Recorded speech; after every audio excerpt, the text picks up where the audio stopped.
om te boer is soos om iemand lief te hê, want elke dag het sy uitdagings en elke dag het jou aandag nodig en jou tyd nodig. Liefde maak my bang en opgewonde op dieselfde tyd, maar die onbekendes in die lewe is die goed om na uit te sien. Liefde vir my is wanneer jy jouself sonder enige filter vir my wys, en ek sê, dis perfek, dis wonderlik, dis presies wat ek wil hê. Om te boer het gaan oor groei. In liefde is dit dieselfde. Jy laat mekaar groei en dinge bereik en jy bereik dit net deur om met mekaar liefde te kan deel. Ek glo in liefde want daar moet magic wees.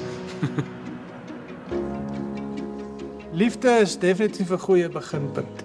Maar liefde is nie net iets wat jy het dit gekry en nou is dit klaar nie. Liefde is harde werk. Ek weet hoe dit voel om iemand te verloor waarvoor jy lief is.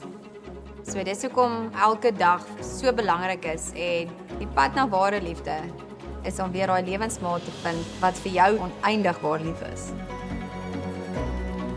Ek sal weet wanneer ek liefde gevind het, want die persoon sal so diep in my hart inkruip wat ek sal voel met daai gut feeling wat net vir jou sê, hierdie is die regte keuse.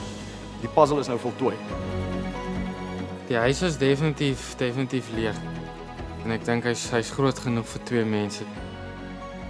Besluite van die hart is soms moeilik, veral as jy besluit dis persoon saam met wie jy die res van jou lewe wil spandeer.